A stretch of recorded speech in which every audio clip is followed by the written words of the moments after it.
do, Bobby, is just kind of give you some, we'll play a little word association game, okay? I'll mention some things and you tell me what you think or how you feel about it, all right? All right. 26 years coaching at Clay County High School, the only place that you've coached. Well, outside probably of the University of Kentucky, it's the only place that I would want to coach. I feel good here. I'm among friends. I have the respect and I think the following of the people of the county. And no one could have been nicer to me than the people of Clay County. It's where, unless you were at some place like UK, and I guess everybody's blood down here bleeds sort of blue, this is a place I would want to be. If you go back over the years, especially from the head coaching standpoint, I think anybody that has ever followed your program cannot remember a year that you've had that has been unsuccessful. Why do you, other than being good coaching and good fundamentals, you and your staff, why has the program been able to stay up for so long and to have the tradition that you have? What key ingredient? Well, I think we were lucky. When I first started out here, we had some real good individuals.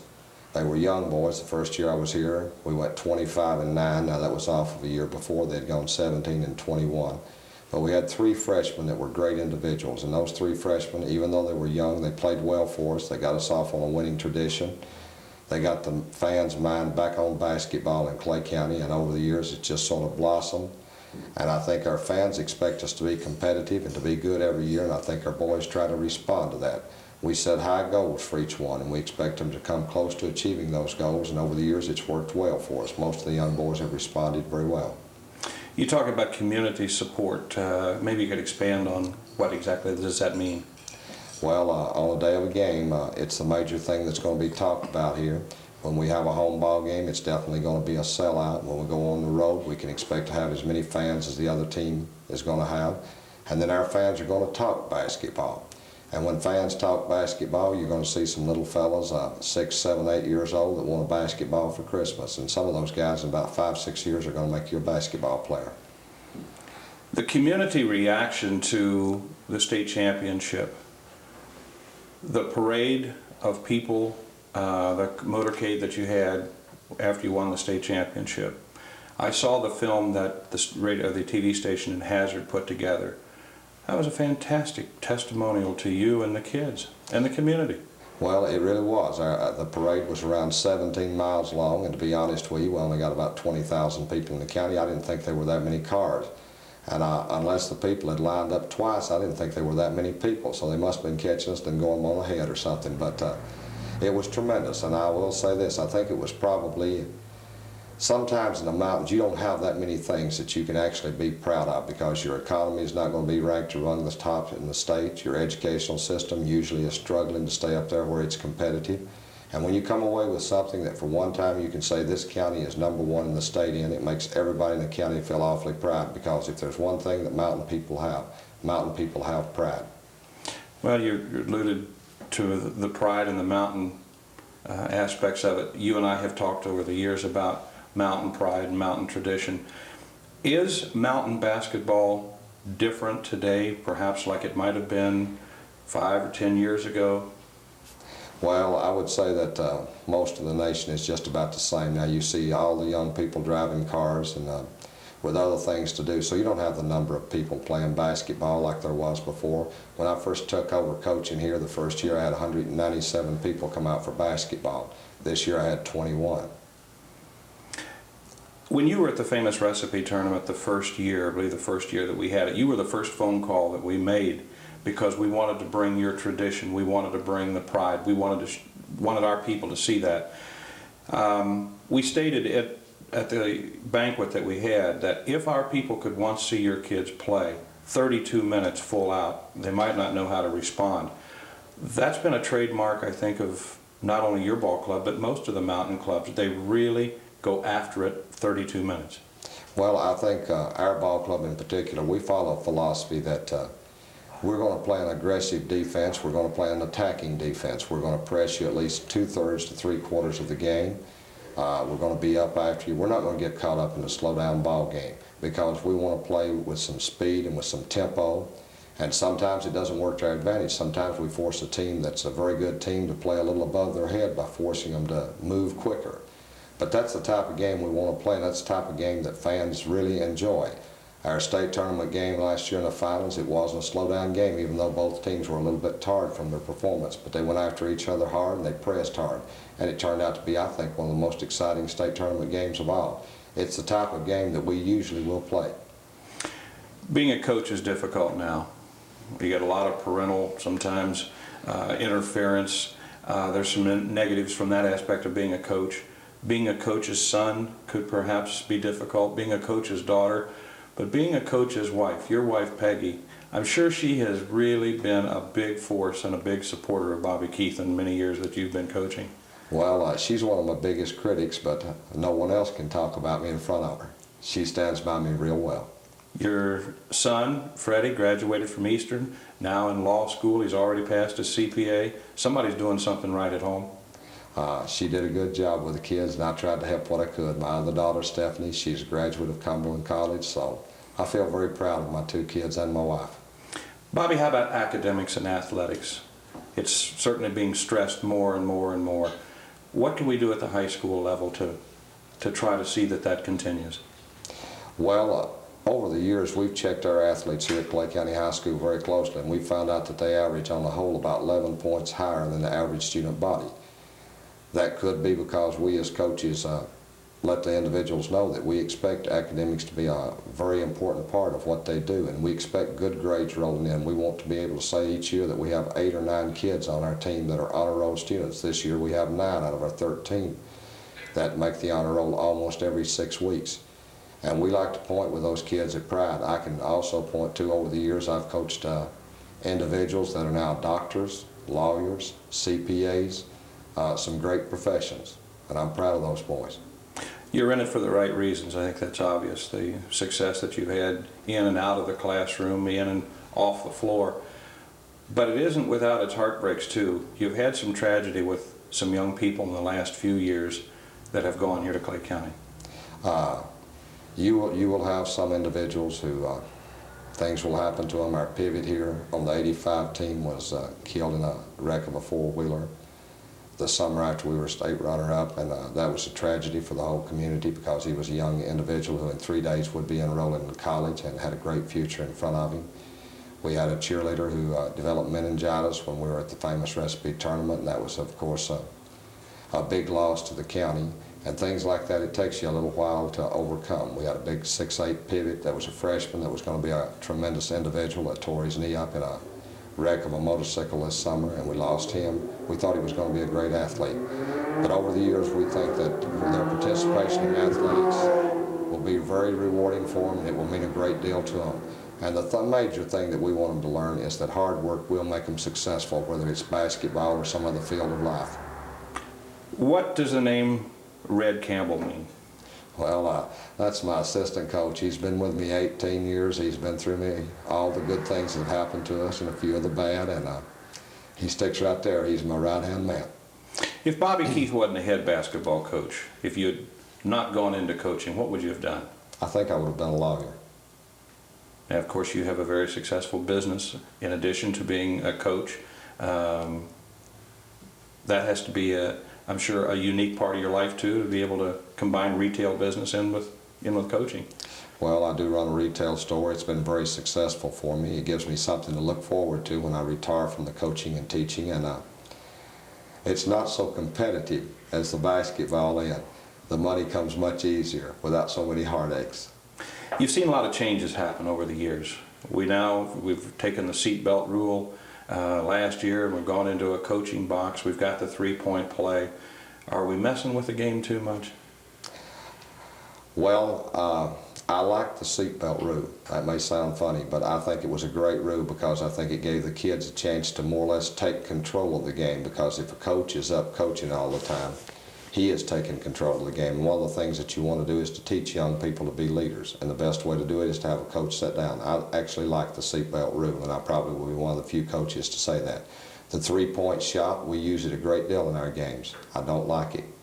To me, a lot of times a kid will sit out there and just be a pump shooter and get a lot of rewards for it. He forgets the other aspects of the game, like driving to the bucket and moving in, making some great passes. He becomes just a straight shooter. And to me, the most beautiful play in basketball is to see one take it to the bucket, soar up there, and stick it in.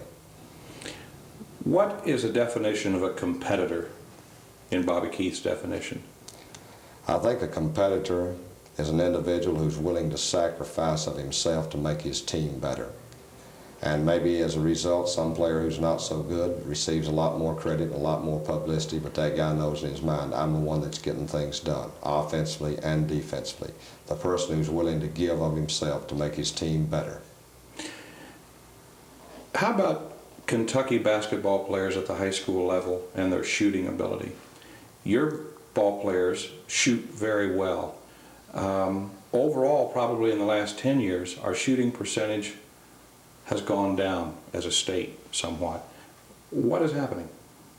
I don't know if I agree with that, Dale. It seems to me like it's going up all the time. We're shooting about 57.5% this year, which when I started out about 18 years ago, if you shot 43 as a team, it seemed like you were doing real well.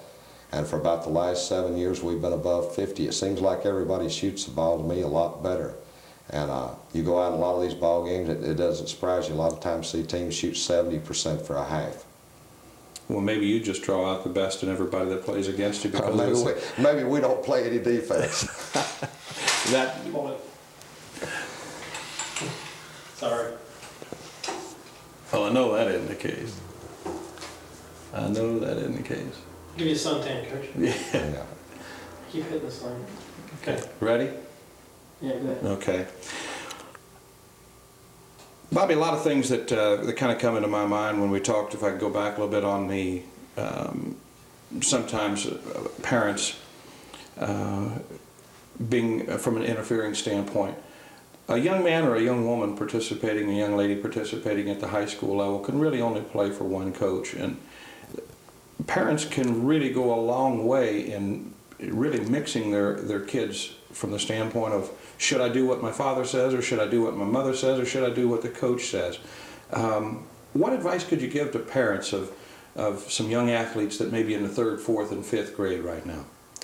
Well, if they have that desire for their sons or daughters to be athletes, and their sons and daughters wish to be athletes, and I think that has to be taken into account too, whether their desire is actually there to be an athlete.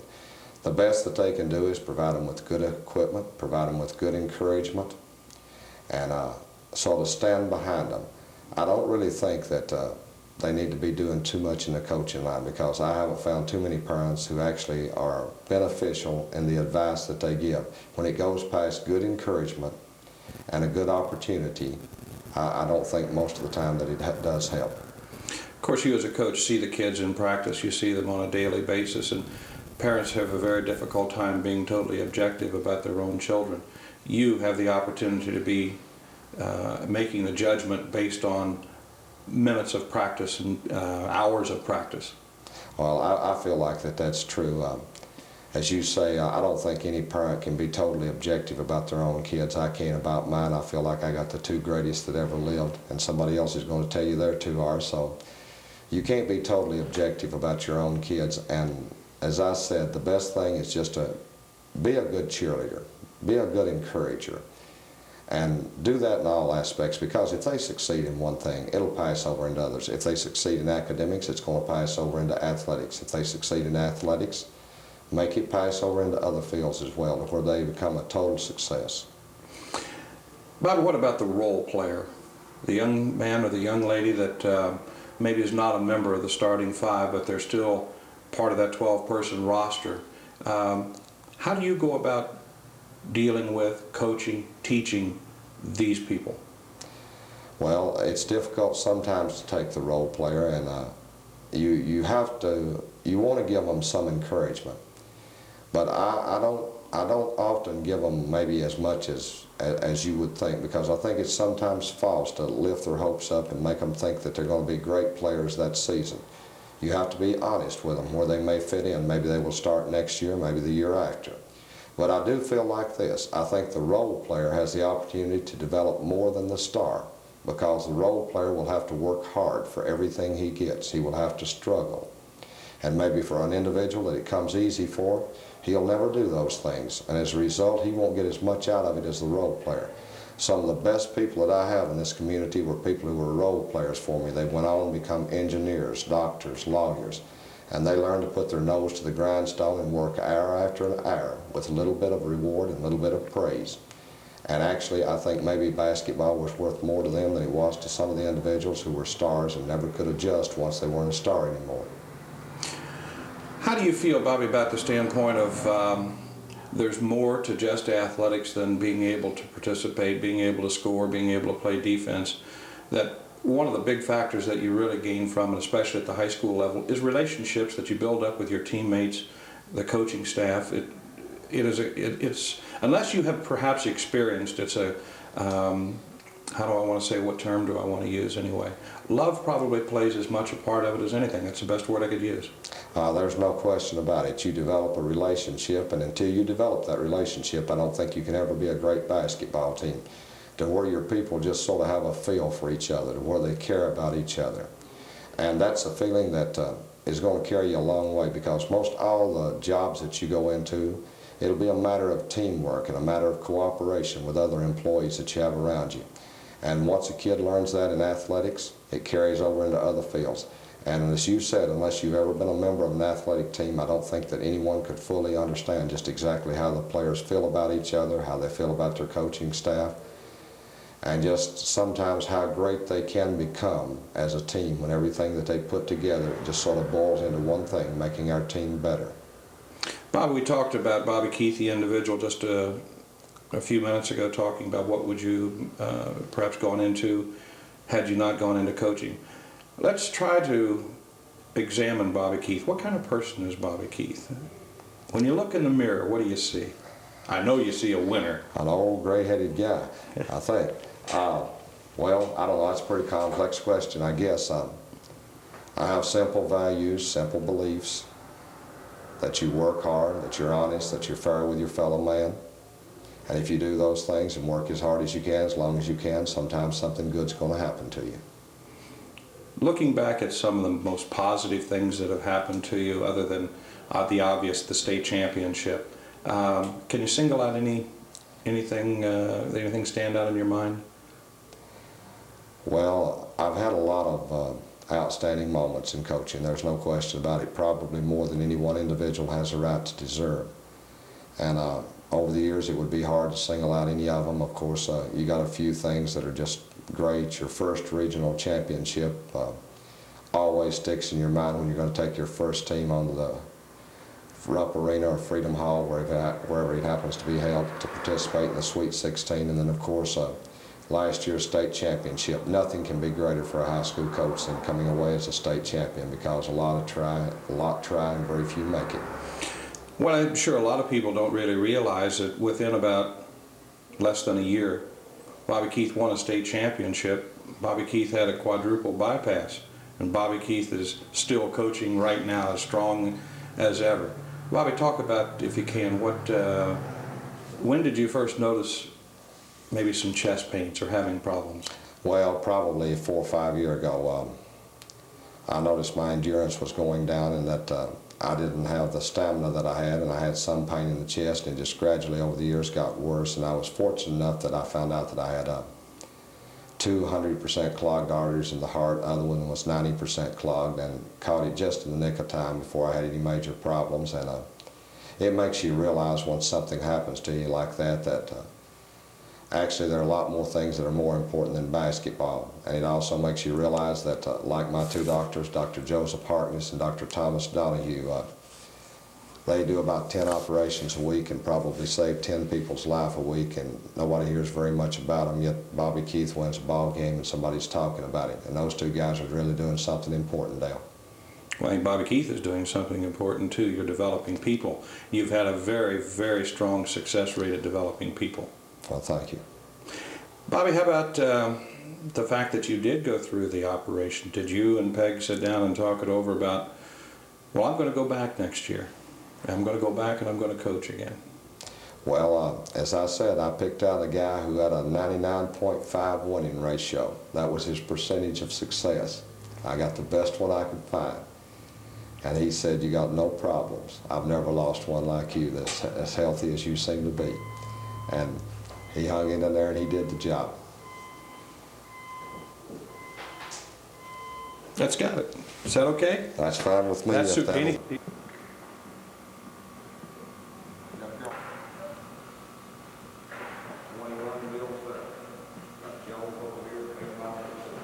Now, out of these people, let's give you some ideas about each one. Now, Jones is not going to shoot a break. He's going to land right here, sliding across in position. He's going to hit the boards hard. Got to shut him out. All right, now Fisher down there, he's going to do some cutting into the low post over there. He's going to do some stepping out here. When he steps out here, he likes to bring it back primarily the face line. He's bringing it good. He has 20 lights on here. He's going to do it hard. Not to block him off. Get it? You got to make it. When you have it here, it's going to be almost every time. He will come in here. When he comes in here, he will stop. He will catch it. Mills will make that same shot.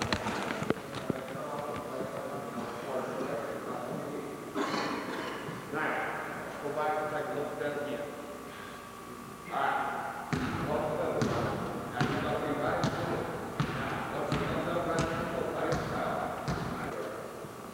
Right there, right in the middle of the lane. Step up. Now they're running this about 5 feet. This guy is just put the charge on top. Now, I cannot have Kevin get the charge. You got Kevin which side of the hits off, you got to make. Now this is the only thing for you if I put in the mirror, because you may have to switch off the big thing. And if you do, that will see you goes.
get there. Okay.